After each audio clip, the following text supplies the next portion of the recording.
नमस्कार, सत श्री अकाल, गुड मॉर्निंग। कैसे हो? पटवारी का पेपर हो गया है और जिनका नहीं भी हुआ है उनके लिए भी ये वीडियो। नहीं हुआ का मतलब आगे कोई ग्राम सेवक की कर रहा है, कोई पुलिस की तैयारी कर रहा है, कोई एसआई की कर रहा है, कोई किसी की तैयारी कर रहा है।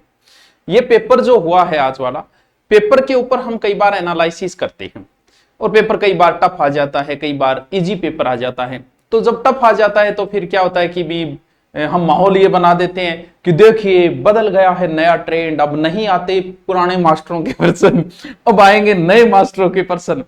तो उसमें क्या है कि बच्चा बड़ा विचलित हो जाता है, यार मैं तो तैयारी कर रहा था और ऐसा आना, क्योंकि पीछे का जो पेपर आपको जो टफ पेपर आया था वो फर्स्ट ग्रेड का था जिसमें मिनिमम पास मार्किंग कर रखी थी। तो आरपीएससी को उससे पहले बच्चों को रोकना था। फिर वो पेपर भी फर्स्ट ग्रेड का था, उसके साथ आप फोर्थ ग्रेड की, पटवार की, ग्राम सेवक की इनकी तुलना नहीं कर सकते, पहली बात है। दूसरी बात, कई बार पेपर बनाने वाले पे डिपेंड करता है। जैसे आजकल मैं इंटरव्यू में नॉर्मल क्वेश्चन पूछता हूं तो नीचे कई बार कमेंट, आजकल ऐसे क्वेश्चन नहीं आते, तो भाई तू बता दे कैसे आते, ताकि हम तुझसे पूछ ले, तू बता ही दे कि ऐसे आते हैं, हम वही पढ़ा दें। मतलब वो एक भ्रमित करने वाली सी बात होती है बच्चे को कि आजकल ऐसे नहीं आते, तो भाई कैसे आते हैं ये बताओ। तो अभी जो पेपर आया कितना इजी पेपर है। इजी का मतलब इजी भी है, टफ भी है, क्योंकि पेपर बनाने वाला 10 क्वेश्चन अगर बनाएगा तो उसमें कम से कम 5 से 6 क्वेश्चन बड़े एवरेज डालता है, ताकि पेपर देने वाला बच्चा मोटिवेट हो कि यार थोड़ा सा पढ़ लेता हूं तो मेरा सिलेक्शन हो जाता हूं। उन क्वेश्चनों को देख के उसमें एक मोटिवेशन आता है। ये आज का पेपर भी ऐसा ही है, यानी जिसमें उसने थोड़े से कुछ टफ क्वेश्चन डाले हैं। 2 पारी का पेपर हुआ है, फर्स्ट पारी और सेकंड पारी। फर्स्ट पारी का थोड़ा इजी, सेकंड का टफ तो नहीं कहा जा सकता, एवरेज, क्योंकि इसमें थोड़ा सा इंडिया जीके ज्यादा पूछ लिया गया। मैंने यूट्यूब पे हिंदी करवा रखी है, पॉलिटिकल करवा रखी है, हिस्ट्री करवा रखी है, इंडिया हिस्ट्री करवा रखी है, इंडिया ज्योग्राफी करवा रखी है, और इतनों में इन दोनों पेपर में ऐसा कोई क्वेश्चन नहीं है जो यूट्यूब पे मेरा नहीं करवाया हुआ है। बस बात इतनी कि हो सकता है कोई वीडियो मुझे 2 साल पहले का ढूंढना पड़ जाए, लेकिन बहुत सारे ऐसे बच्चे जो मेरा कोई वीडियो मिस नहीं करते, सारे वीडियो देखते, उन्हें पता है कि ऐसा कोई क्वेश्चन है ही नहीं। इसलिए मैं बोल रहा हूं कि भ्रमित ना हो। अगर आप आगे की तैयारी कर रहे हैं तो भ्रमित मत होना। आप एक गाइड को रट लो, ओनली फॉर वन गाइड। उस गाइड से बाहर अगर कोई क्वेश्चन आया, जैसे फर्स्ट ग्रेड में आई, किसको आ रहे थे, जो क्वेश्चन एवरेज है, जो सबको आ रहा है, अगर वो प्रश्न तुम्हारा गलत होता है तो तुम लाखों स्टूडेंटों से पीछे चले जाते हो। और जो क्वेश्चन किसी को आ ही नहीं रहा है, तुम सही करके भी क्या कर लोगे उसमें, और वो तुम छोड़ के आ जाते हो, तो तुम्हारी मेरिट के ऊपर, तुम्हारे सिलेक्शन में उस क्वेश्चन का कोई आधार नहीं है, क्योंकि तुक्के से सही हो गया, किसी का हो गया होगा। इसलिए अब भी मैं बोल रहा हूं, भले तुम रीट की तैयारी कर रहे हो, भले तुम एसआई की तैयारी कर रहे हो, आगे किसी की तैयारी कर रहे हो, तुम सिर्फ ये मान लो मेरे कहने पे तुम एक गाइड को रट लो, और क्योंकि वही बात है कि कोई आजकल गाइड निकाल लेता है, कोई बड़ी बात नहीं गाइड निकालना। और वो उन चीजों में अगर आप फंसे रहे, दोस्त के पास गए, उसके पास नई गाइड है वो उठा के ले आए, इधर गए उसके पास नई किताब वो उठा के ले, तो कितनी पढ़ोगे। ट्रेंड बदल गया का मतलब ये तो है नहीं कि महाराणा प्रताप का पिता बदल गया, रहना तो उदय सिंह ही है। ट्रेंड में क्या बदल गया ऐसे? तो अब आप देख लो, ये पटवार जैसी एग्जाम, बड़ी एग्जाम है, छोटी एग्जाम में क्या ट्रेंड बदल गया ऐसे? वही क्वेश्चन आ रहे, जो कोई एक आधा टप पूछा है तो वो किसी को नहीं आ रहा, उससे मेरिट का, अरे तुम्हें 150 में से 150 लेके आने क्या?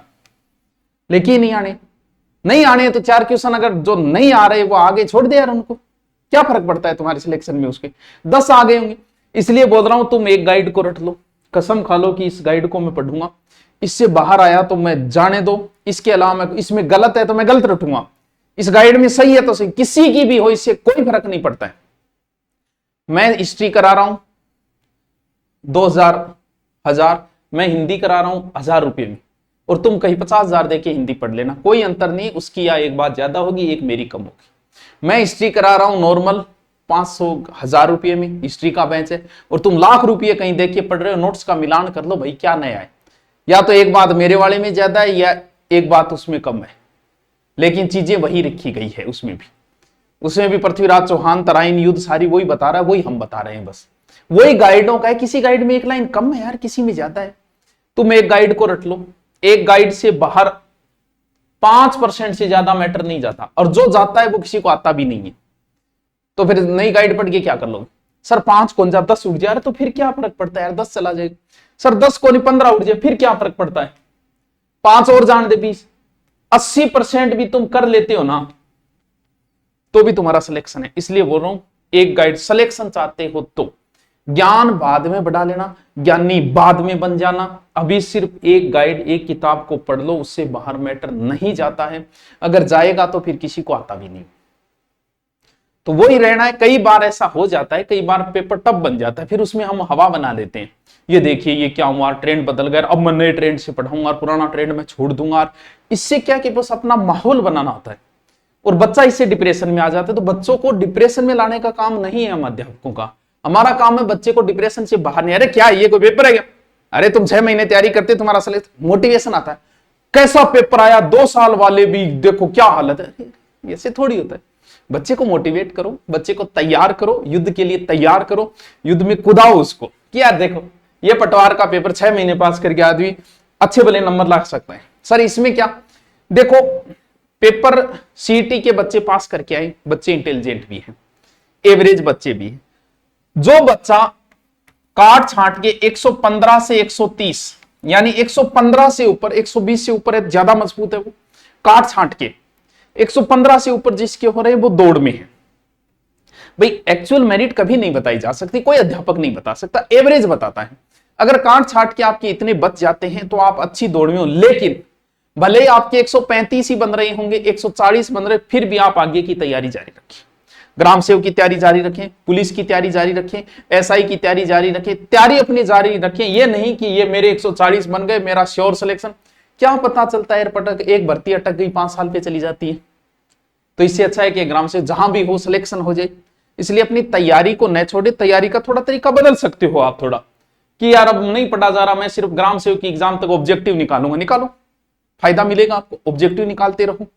तो लगभग जो 115 से 30 के बीच है, जो 115 से ऊपर है वो अच्छी दौड़ में है, 120 से ऊपर है वो तो बहुत ही अच्छी दौड़ में, 125 से उनका लगभग श्योर सिलेक्शन हम मान सकते हैं। ठीक है, तो वो तो आप अपनी कैटेगरी के अनुसार आप देख सकते हो, एवरेज ही बताया जाता है, सारी वैसे नहीं बता सकते।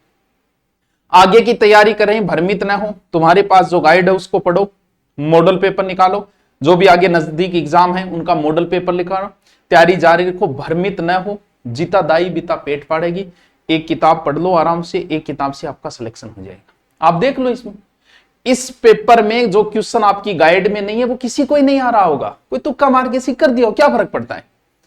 अब मैं अभी जो क्वेश्चन है मैं कह दूं कि मेरे सारे करवाए हुए हैं, तो क्या यार सबके करवाए हुए, बस ढूंढना पड़ेगा, वो सबूत डालने पड़ेंगे, वो डालने इतनी आपको पता है सारे वीडियो देखने पड़ते, बाकी आपको लेवल से पता चल जाता है कि आराम से ये क्वेश्चन हर अध्यापक के करवाए हुए मिल जाएंगे। तो आप आगे की तैयारी जारी रखें, इसमें भ्रमित न हुए, बहुत अच्छे आपके बन रहे हैं तो भी आगे की आप तैयारी जारी रखें।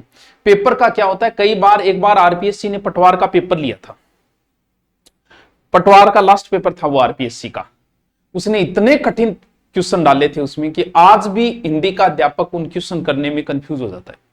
कई बार पेपर बनाने वाले पे डिपेंड होता है, लेकिन 90% मौकों पे एवरेज पेपर ही बनता है। लेकिन उस पटवार की मेरिट 43 रही थी दोस्त।